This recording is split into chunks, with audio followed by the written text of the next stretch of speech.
Okay, well, welcome to today's webinar regarding SAP Business One. I'm James Rodder, and what we'll be going through is the new 9.3 version of SAP Business One that is now on general release. So when SAP releases new versions, they're either classed as major releases. So version 9 would be a major release, and then we also have the 0.3 version, which is a minor release. So when these new minor releases come out, it offers a whole range of new features and enhancements, which we'll be going through today. So what's new in SAP Business One 9.3? So what we have in front of us is a high-level view of all the available features, or what has been introduced or enhanced within SAP Business One 9.3. So administration features around authorizations, and also the ability to import data has been improved. Approval procedures have been improved. Areas around multi-branch accounting have been improved. So if you're that type of organization that have multiple branches throughout Australia or across the globe, multi-branch might be applicable to you. So that's had some additional enhancements done. We've also got enhancements around sales, purchasing, and service. So the first one there is the return merchandise authorization, or RMA, which I'll be taking you through. Also, price list updates. So there's some key areas that have been updated through that as well. Blanket agreements, some CRM simplification, which I'll be taking you through. There's also a significant enhancement to production as well, around routing. So I will be running through a few examples of that today as well. There's also some key areas improved in the financial area as well. One in particular is the cost accounting transactions. So the ability to do journals within cost centers has now been released, which is a handy feature for some of those sites that needs cost accounting or dimensions. Chart of accounts and GL determination enhancements have also been looked at as well, and a few other areas as well. So we've also got project management and inventory and distribution enhancements as well. What you see in red is what I'll be able to, is what I'm going to demonstrate today. There's far too much content to demonstrate in an hour, so I chose some key enhancements that have come out in SAP Business One 9.3, and I will demonstrate that. But before I do that, there's another slide of enhancements. So there's been improvements around business intelligence for the HANA version of SAP Business One. So the introduction of an analytical portal is now available, updates to the pervasive analytics, and also just some improvements around the cockpit templating, just making life a little easier around creating your own cockpits and templating them. There's also improvements around the back end, around the platform as a whole, and how integration and development can take place as well. So some improvements around that. And there's also just the last piece, which I'll go through, is just a lifecycle management on the right-hand side. So this is just all about the ongoing maintenance and support of your system. There's just been improvements around that just to make living with SAP Business One a whole lot easier to manage and administer. So what I'm going to go through today is a few of those features which I highlighted and read in the previous slide. Those features are applicable for both HANA and SQL versions of SAP Business One 9.3. So even though I will be demonstrating this on the HANA version of SAP Business One, it is applicable to those sites that are on the Microsoft SQL version of SAP Business One. Now, if you have any questions throughout the webinar, please put them in the Q&A panel within the webinar application, which I think is Zoom.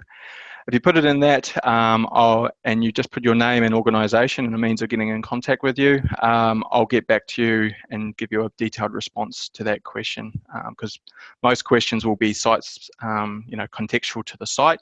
So I just want to make sure I frame or answer that question correctly based on your site. All right, so from there, I'll log on to SAP Business One.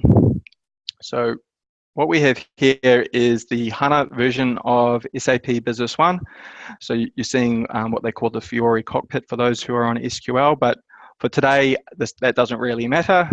These features are applicable to SQL as well. So the first feature I'd like to go through is what we call the My Settings feature, which allows the user to personalize their own experience within SAP Business One a whole lot easier. So up the top here, where we have our ribbon of options, we have another option here called My Personal Settings. So when I click on that, what that takes me through to is the user setup screen, which has always been available. But what is new now is the ability to tailor your own services and display options for yourself, you the user. So services options, so these have always been available within SAP Business One. So the ability to the open exchange rate table as soon as you log on to SAP Business One. So for those sites that deal with imports and exports, that might be important to feed in the current exchange rates. So it can be done by the user to define that if they would like that to be prompt. Same with recurring postings and transactions. The user can define if they would like to be prompted with that information when they log in to SAP Business One, and a few other options. There's also options around messaging. So if you're using activities within SAP Business One or alerts, how often or how frequently would you like that to be updated or refreshed in the system? So that's currently set to 5 minutes.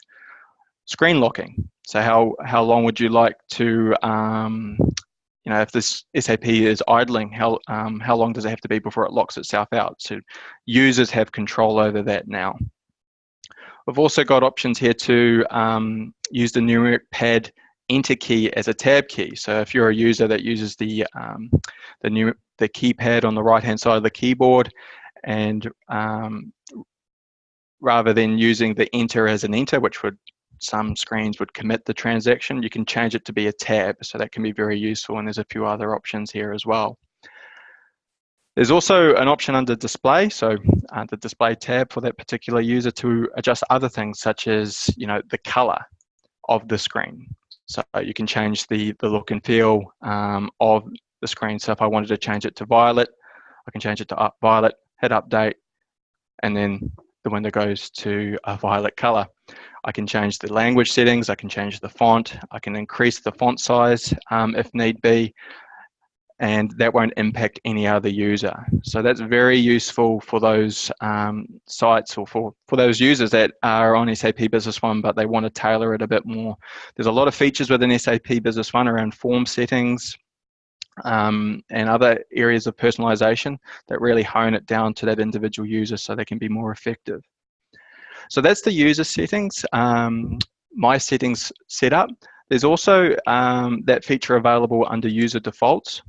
So if you're a system admin, you can also set these feature up as user defaults. So if you've got groups of users and you want to make sure the look and feel is consistent across a group or a subset of users, you can set up user defaults, allocate that to the user, and then they'll all have a common display, print settings, credit cards, and those sort of things. So very good thing that's been introduced into 9.3 to just personalize the experience even further for all your users. All right, so that's the first area. The next area I'm going to go through is the return return material authorization, RMA, and that lives under both sales. So under sales, it's return request, and then under purchasing, it's called goods return request. So why do we have something like this in SAP Business One? So if you're an organization, obviously that buys and sells goods, there always is a need to either refund, return, warranty, repair, a whole range of things. And you need that preceding document to acknowledge that there is an inbound or outgoing product to you from your customer or to your vendor. So SAP Business One has introduced this new feature called a returns request to capture that information and then be able to run a workflow around returning goods from your customer or sending goods back to your supplier. So under Sales AR, I can go to Return Request, and this is the typical screen that we're all familiar with. What you can do there from here is select the customer. So I'm just going to choose this customer here. And then I can go through and select the item they wish to return. So there would have been a conversation, an email with Babelset, and they would like to return a Scout mountain bike. So you can feed in the information. You can say how many they would like to return, which is all typical documents within SAP Business One. But there are two additional fields on the return request. Return reason. So you can have a list of options of why the customer or the supplier you're running this particular returns workflow. So damaged in transit, missing components, order mistake. So these are a predefined list tailored to each site. So what I'm going to say is damaged in transit. And then you have a return action. So once the goods have been returned, what are you going to do? Is it going to be a refund, a repair, replace, return, whatever? So this is, again, another defined list that you can set up in your particular instance of SAP Business One. So I can add that now. Up the top there, before I do that, obviously we've got to make sure we've got the posting date and return date correctly. So this feeds into things such as, stock availability. So if you've got some inbound stock or outgoing stock, you want to make sure the return date is correctly. Another small enhancement that SAP Business One 9.3 has introduced is the ability to do simple additions or subtractions of today's date. So if I go plus 10, that's just going to add 10 days to today's date. If I go plus 1M, which is 1 month, it's going to add a month. If I go plus 1Y, it's going to add 1 year. So very basic and simple adjustment, but that just makes life a whole lot easier when you're trying to calculate how many days in advance a date is, or into the past as well. So I can set that up. I can then go add, and then that's been committed into the system. I can then go to do a right click, and then I can look at things such as the available to promise. And then under the stock status available to promise report, I can see that this document is inbound, that the delivery date is going to be the 14th of April, and we've got 2 coming in to the Sydney warehouse. So you might already have like a quarantined warehouse set up, which you may use, but if it's some good stock coming back from your customer, you might want to put it straight into your finished goods general warehouse, so you can treat this as a means of supply. Another thing that's always good is also referencing the document. So when the customer rings up, hopefully you can understand which invoice the item was bought on. So what you can do under the return request is then reference that AR invoice that it was originally purchased on. So I can go AR invoice, select the invoice, and then I can update that, and then that's just applying more information just so other people in the system that are using SAP Business One understand what this return relates to as far as the previous document. If I go to the relationship map, now that I've referenced that particular invoice to the returns request, I can go to the reference documents view of the relationship map, and then it will reference that document there nice and cleanly as well. So rather than typing the note or raising activity to say this is a return based on AR invoice 1000007, I can just put that link through and it's clear as ever. So that's the return request. Same sort of workflow for the AP side. So under purchasing AP, we've got the goods return request, same deal, just on the supplier side. Another thing that you should be aware of around return request, some sites might be using service calls as a workaround to handle that preceding document, which is perfectly fine. You can still use that particular workflow, but SAP has also introduced the returns request as a new document that you can link to the service call. So you see that option there, return request. I can create directly from the service call.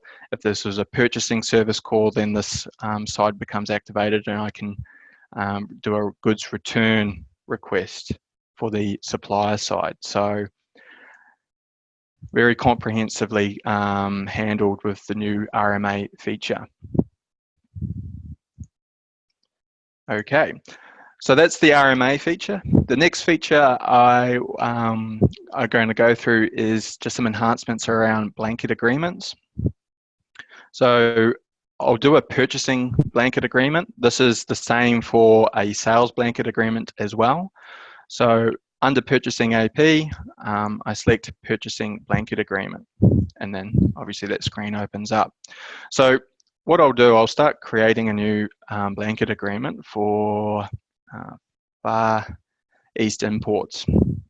So most of the screen is what you would expect if you're already using blanket agreements, but there's some subtle enhancements that SAP have done.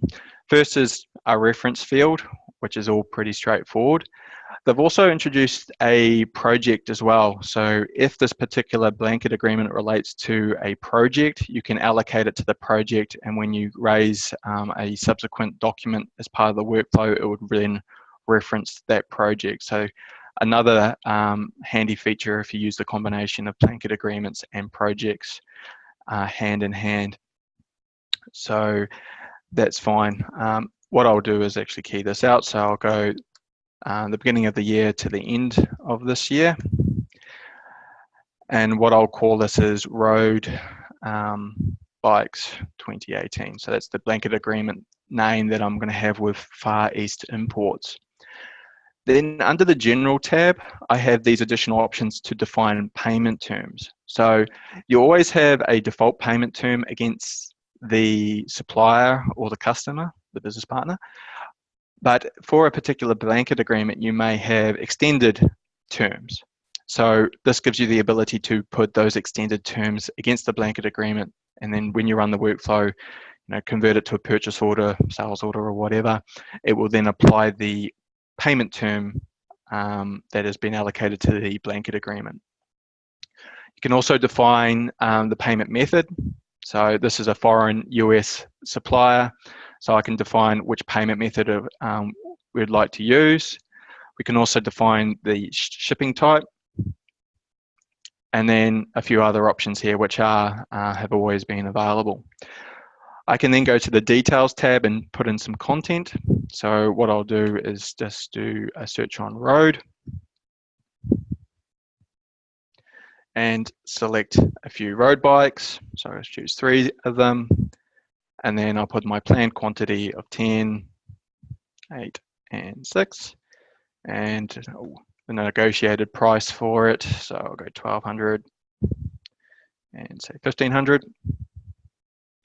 And then I can add that as a blanket agreement into the system.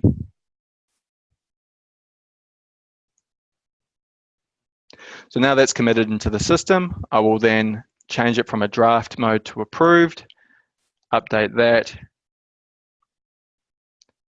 and then I can start copying the content to a purchase order. And then the detail comes through to a purchase order. So I can then adjust, okay, we're not going to buy all 10 for 2018 immediately. I'm going to adjust that to 2, 1, and 2. I add that to the system, and then the workflow will carry on from there.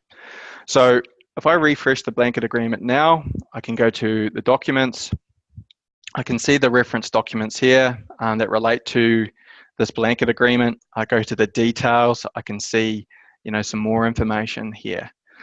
One other enhancement, for those who are using blanket agreements, one, I guess, frustrating thing about blanket agreements, once you've approved it and you have linked underlying documents, you can't edit any of the detail behind the blanket agreement. Now with SAP Business One 9.3, you can do adjustments, which is very useful. So all you'll need to do is change the status from approved to on hold, and then you can go update. And then I can go back to the details tab, and then I can make adjustments to the quantities and to the price. So prior to SAP Business One 9.3, if you had to make any amendments, adjustments, or anything like that, you had to either create an additional blanket agreement for any additions, or you would have had to cancel or terminate the blanket agreement and create a new one. So with this ability to edit, that just makes life, again, a whole lot easier. You can just put it to the on hold status, change the quantity and the unit price, so which I'll do. So we'll change that to 20. I can update that, go back to general, and then I can set that to approve again, and then you can start those workflows again. So that's very handy for those sites using blanket agreements. There's also additional document settings for blanket agreements as well. So they've put a good degree of focus on blanket agreements in this release. So under document settings, towards the bottom there, you have a whole lot of additional options around blanket agreements. If you want to block multiple blanket agreements, if you want to automatically assign, if you want to put warnings in place, if you've exceeded the quantities or the amounts in place. So that's just making you a bit more aware of the situation behind a blanket agreement, more proactive around managing them. So that's blanket agreements. So again, applies to both purchasing and sales blanket agreements. Okay, all right, so that was blanket agreements. The next area I was going to focus on is the production routing features, on some of the enhancement around production orders. So under production order, there's a few additional options on the production order screen. So to demonstrate this, I will start a production order. So I want to produce a Swift road bike. And then we have the content that comes through. I want to produce 5 road bikes. The Sydney warehouse is going to be received into. And then we have this new feature here around priority. So for those organizations that have production orders, and you might have multiple production orders running concurrently, to a simple way of defining the priority is this priority field, and you can just set a number against the production order to escalate its priority over other production orders. So very simple feature, but can be very handy for those that have multiple production orders running at the same time. The next area is this routing date calculation. So for those sites that are using production orders, generally you'll have the fields up the top right here, the order date, the start date, and the due date, which will then filter through to the lines where you can make adjustments line by line. But with this new routing feature, which is available in SAP Business One 9.3, you have these additional types called route stages. So what this does is it breaks down a production order into multiple stages to allow you to then factor in how long or what the lead time is for every section of or stage of that production order. So for this example here, I've got a total of 4 stages. And then I've got the necessary materials and resources that make up the bill of material to produce the road bike. And then I have my start and end dates and everything like that. So when I first key this in, it's what you'd expect. But with this new routing date calculation, I have options to either have it set to today's date, or the start date, which is today, the end date, which is the 9th. So that was based on the lead time of the item itself. Or I can do things such as start date forwards or end date backwards. So what I'll do to hopefully explain this as clearly as possible is I'm just going to set that to start date forward. So what it's going to do is take the 4th of April and then calculate based on resources how long it's going to take to actually produce 5 road bikes. So if I now go update now, the system's gone through, done that calculation. It's updated the actual due date to the 14th based on the information against the bill of materials on the production order that's been applied to the production order. So let's run through that. So on the top here, we have the start date, so stage 1. So this runs in a sequential order, top to bottom. So stage 1 can be all completed on the 4th. The way that the system has figured that out is based on resourcing. So it goes through and calculates based on the resource capacity, how many resources and other commitments that you have in the system to figure out how long that will take. So that does that calculation. And then once that stage is completed, then it will do that calculation again. So stage 1 takes 1 day, but then stage 2 takes 4 days.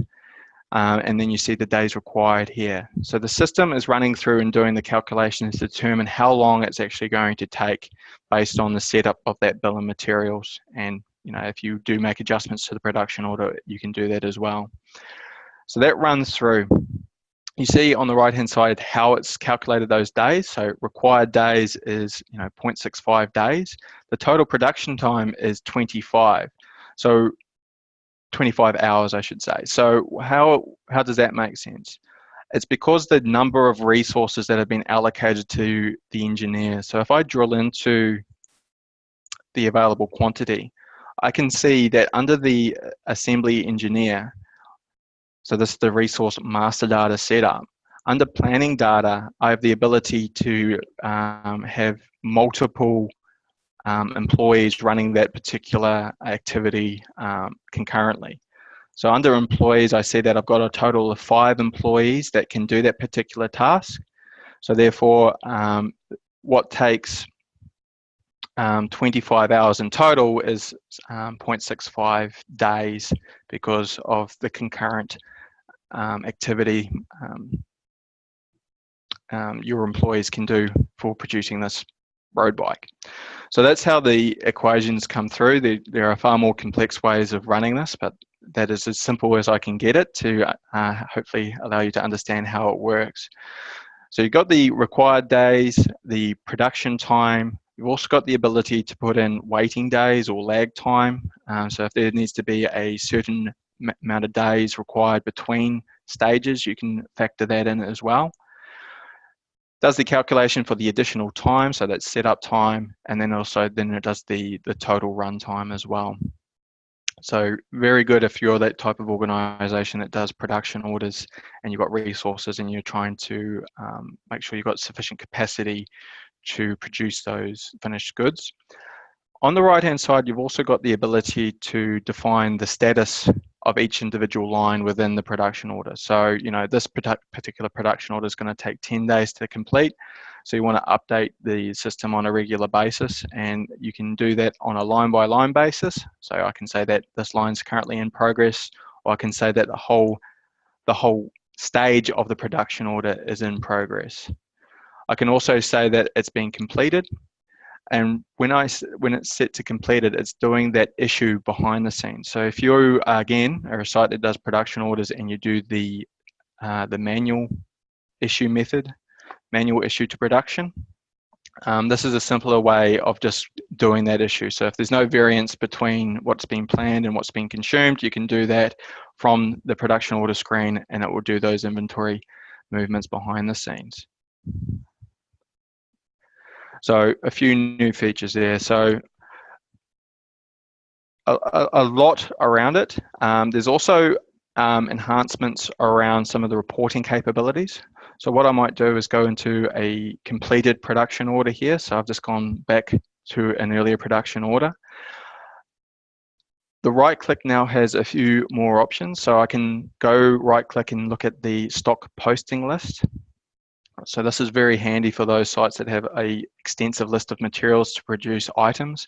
You can go in here and you can automatic, in a simple report, see all the inventory movements that took place for this production order.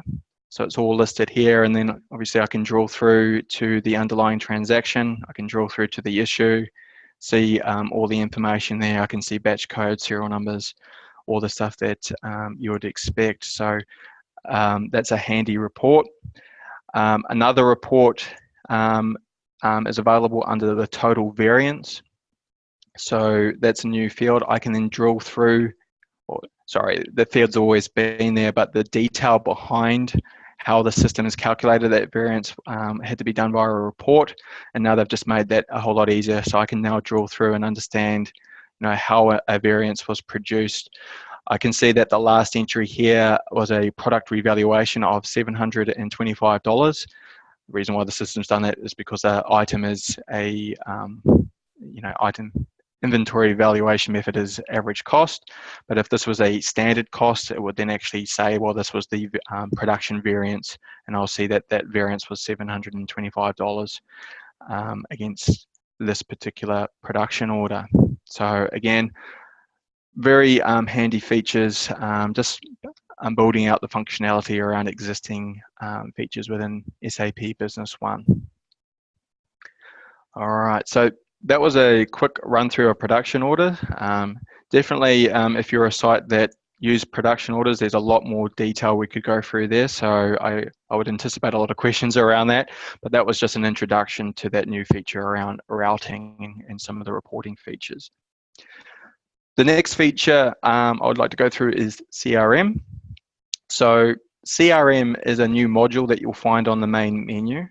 And what this does is just centralizes all the CRM elements that already exist in SAP Business One into a single module. So if you are a sales user or a marketing user, customer facing user, rather than having these options throughout all the modules within SAP Business One, what SAP have done is just centralize them all into a single module, just to make it a whole lot easier to navigate and find the area that you need to look into or commit or anything like that.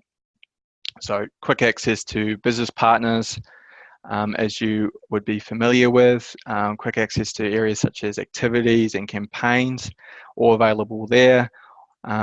Always got the opportunity module as well. So again, just making those sort of users, those sales orientated users, life a whole lot easier by just simplifying SAP Business One to a single module, and then they should have a good set of their functionality available there. So we've got quotes and sales orders, got Customer 360. That is only a feature within SAP HANA for those SQL users, so sorry about that. And then we've got our CRM reporting there. So just simplifying, this for those sales users. Another enhancement while I'm in here is around activities. So activities are one of those really good features to capture as much information, to capture and also create new tasks within the system. Now, what SAP Business One has introduced is the ability to create a single activity, but allocate it to multiple users. So if I have, I want to create a task for a set of users, let's say for sales, and we've got a quote request. What has been available to date is being able to allocate that to an individual user. So we've got user, I can allocate that to Jack Smith, David Cook.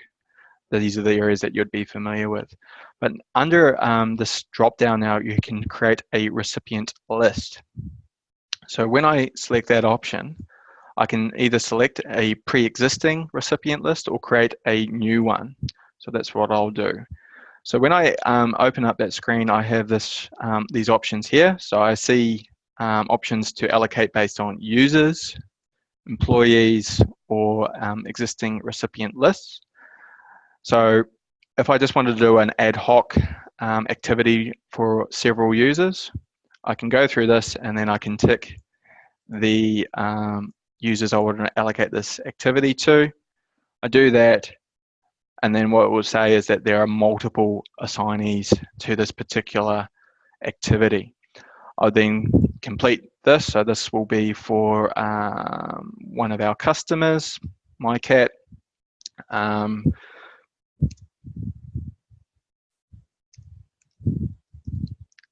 Put all the expected information. I can put the start date, the end date, all the areas, content. I can link it to a document, but these are all pre-existing features in earlier versions of SAP Business One. The new feature is this multiple. So if I can then go add to that, that's created a multiple allocations to the single activity. If there was a regular group of users that you want to assign activities for, so if it's a regular meeting, workshop, those sort of things, I can then go to a recipient list, define new, select those users that I want to define in this new group. So let's say this is the marketing team. I can then select those users that are part of the marketing team. I go save as a recipient list. I'll say marketing team this time round.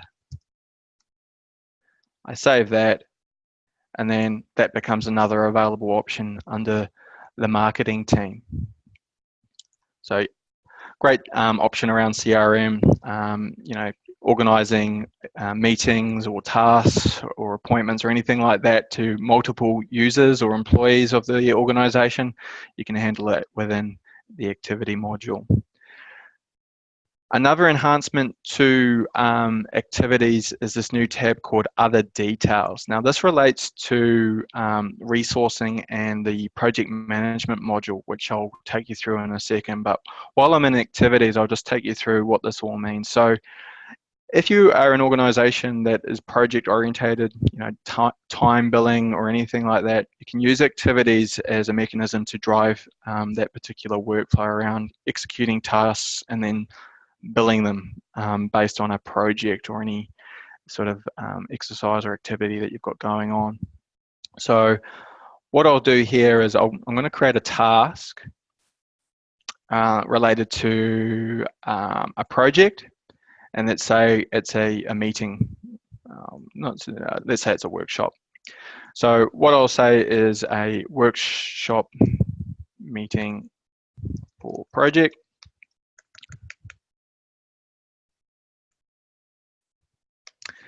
I will then allocate the business partner that relates to this project, and this will be Zoom Lounge. And then I'll put the information through here. I'll say that this is a 60-minute activity taking place right now. But under Other Details, I can now allocate what type of resource is required. So this ties into the billing and the costing of this particular activity to drive, the billing of this particular activity. So under resource, I can choose the resource that we need, and I'll choose a QA inspector. What type of activity they'll be undertaking. So I've got a few options here, which are site defined, user defined. So I'll say that is a project management task. And then on the right hand side, I can choose which financial project is applicable to this particular task. And then I have this project already set up for Zoom Lounge workshop fit out. I'll select that. So resource, the item that's been pulled through, the activity type, the project. And then the final area, which relates to project management, is the stage that this particular activity relates to. So I've allocated the project, which is the header entry, and then underneath that I have all the stages that have been defined behind that project. So if you're not familiar with the project management module, I'll be taking you through a high-level run of it shortly. So hopefully this will make sense. But otherwise, what I'll do is then just allocate this to, say, the Sydney workshop. So I've created an activity. I can allocate it to multiple people. I'm just going to allocate it to David Cook, and then I can then add that, and then we have an hour task allocated to that project. So that's a new enhancement. Hopefully it will make sense now that when I go through the project management module. So back to the main menu. I've got that module, the module here, project management, which became available in a previous release. And what SAP has done is added additional features around this, around reporting and some of the billing workflows. So I'll open up a project. And what we have here is this project for Zoom Lounge for this new workshop fit out. So a project can be handled in a number of ways. You can have external projects, you can have internal projects, you can have sub-projects, you can put a whole structure in place, and it really depends on your industry and how SAP is set up to understand how this would work for your organization. But what SAP has done to this particular area is just added some more reporting capabilities to make life around project management a whole lot easier. So if I do a right click, I have the ability to run a project overview report. And this is a very typical SAP Business One report where it's a grid and it's a grid structure, and it shows me all the projects, the sub-projects, the stages that have been created for each of those projects, you know, and the start and end dates and the progress and whatnot. So all about managing that project and at a high level if you're, you know, managing that project. So that's one report. The next report is also the Gantt chart. So for those who run projects, the Gantt chart is a very typical type of report that you would be very familiar with, and SAP Business One has introduced that as a standard report against the project management module. So when you set up a project, you set up the structure, the project, the sub-projects, the stages, you allocate the days, the hours, the tasks, the activities, and all those sort of things within the system. Then you start getting this sort of reporting out of the system. So you're seeing how you're tracking against what has been initially planned, and you can make adjustments if need be. I can see the progress of individual stages within the project. I can zoom in and out, so I can just zoom out and see it at a higher level. I can also see more information if I scroll it to the left. I can see the duration, the start and end date, and the percentage completed there as well. So this is just another report to make those project managers' life a whole lot easier. If you put the data into SAP Business One, you know, it will start giving you these outcomes, and then you can run a more effective project team. So that's that. So I can set up the sub-projects, I can set up the stages. So when I set up that activity, I had to allocate it to one of these stages. So I can see the start and end date of these stages, you know, the description of that particular stage, the amounts and dependencies and a whole bunch of things which have always been available, but now they've enhanced some of the features. If I go into that Sydney workshop where I've allocated that activity, so I'm just drilling into a sub-project now, I can go into the stages, I can then go to the activities, and I can see that that activity number 12 has been allocated to that particular stage of the sub-project. So David Cook, workshop meeting for project, that pulls through. So all about, you know, making the relationships within SAP Business One, the business partner, your users, your employees, the project, the sub-project, the resources, just making more connections. So it tells that story of how the project is progressing. Other features related to project management is under human resources and under timesheets. So timesheets is an existing feature. But what timesheets now does is allows you to allocate timesheet entries against the stages as well. So very similar to creating an activity. So if you are scheduling yourself to do anything, you can create an activity and schedule yourself to do it. Alternatively, you're filling out timesheets in retrospect. So at the end of each day or end of each week, you'll be filling in a timesheet. You'll be putting in the information, you know, if it's related to a project, a cost center, location. and then you can put in the stages there. So, completing, not only the time, but not only the materials, but also filling in all the time elements that can be a factor in a project.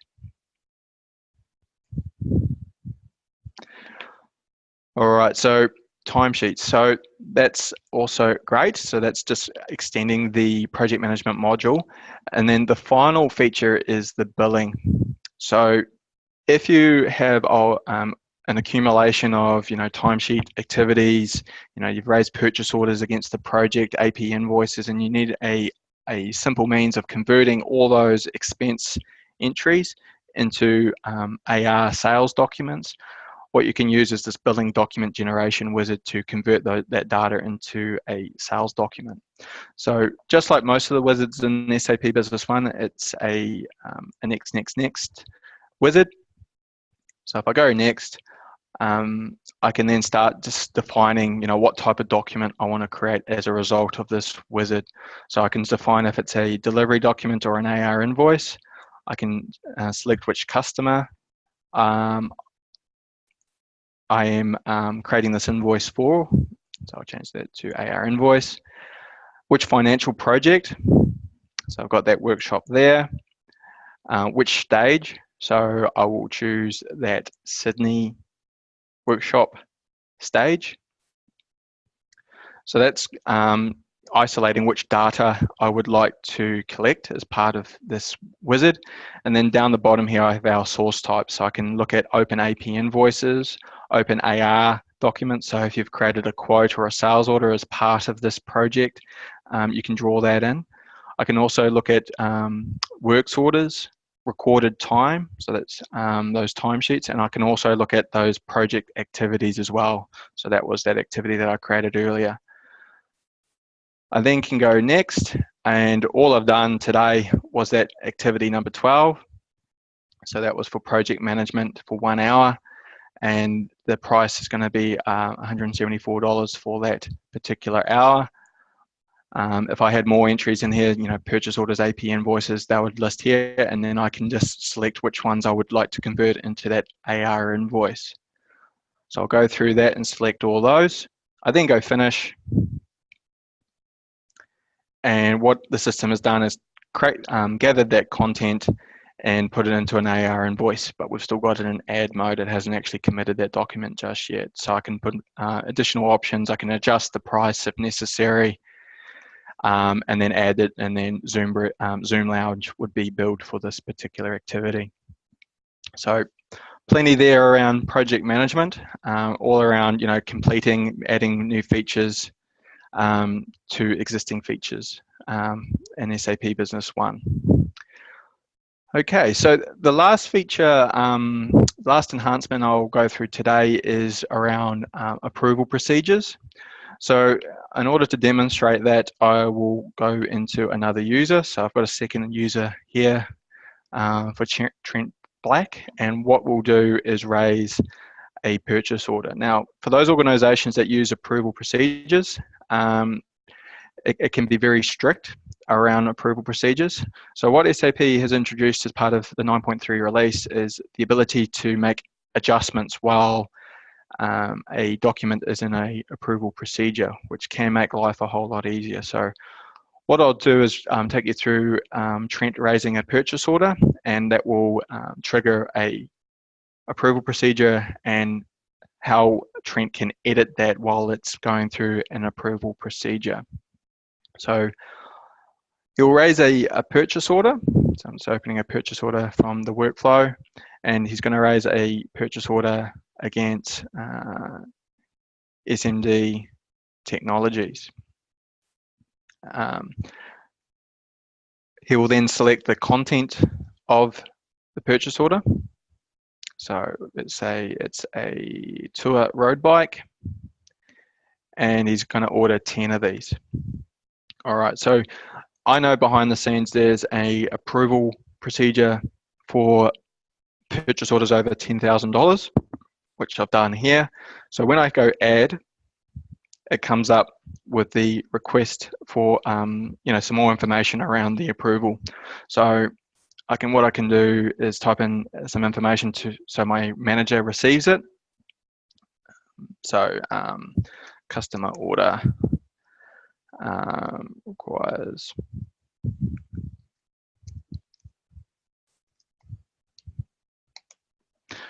something like that. I can then go OK to that, and then that will start the approval procedure. So that will then go to management. They'll be prompted for that to then approve. And that was pretty much it for then Trent to wait for that response. But now Trent, if something were to happen, let's say that customers come back and they don't need as much anymore, what they can do is go into the approval status report, which I've got on my common functions. That actually lives under administration, approval process, and then under approval status report. It comes up with the selection criteria. So the key thing here is it's a pending approval and it's for the purchase order. I can then go OK, and then I can see all the purchase orders that are currently going through an approval process. Well, I see that 2 have been approved, but then I have this one here that is pending, which is the one that I've just raised. Trent can now go into that pending purchase order and make adjustments. So if the customer has come back and said, no, okay, I don't need 10, I only need 8 now, he can make that adjustment again and then add that, and then it will re-trigger that same approval procedure because it's still over 10 grand, but I can still modify it rather than cancel it and recreate another purchase order and make that a bit tricky. So I can go customer adjusted order and put that through, and then the approval procedure will be updated with the latest version of the purchase order. If the customer were to come back again, Trent can go back into this draft and the approval status report, go in here, and let's say the customer's come back again and he's just said, okay, I only need 1. Trent can adjust it to 1, you can go add, and now that's an actual posted purchase order now for 1 because it's no longer over that $10,000 approval limit.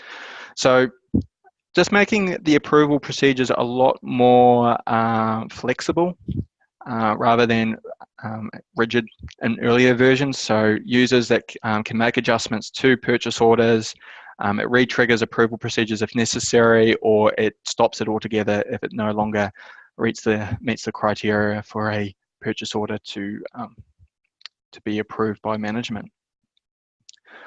All right, so that's everything I'd like to cover today. There was a lot there, and there's plenty more that has been released as part of SAP Business One 9.3. What we'll be doing is posting this particular webinar on YouTube. You'll be notified via email once that takes place. So if any of your colleagues weren't able to attend today, just direct them to that YouTube clip and they'll be informed. There's also other YouTube clips that will direct you to. SAP has actually done their own suite of YouTube clips to drill into some of the areas that I didn't cover today. So definitely look into that if you have some time. As I made it clear, SAP 9.3 is available now. So if you are interested in upgrading your existing SAP Business One version to the latest version, get in contact with your consultant or me or the support team to start organising what would be involved with upgrading you to the 9.3 version. All right, so I think I'll close it up there. I see there's plenty of questions there, so I'll be getting back to you one-on-one with those responses to those questions, and we can have a chat about how these features can apply to your site. Don't forget to subscribe to our channel to learn new smart ways to grow your business. You can also check out our blog and follow us on Twitter to learn more and stay up to date. Thanks for watching, and see you next time.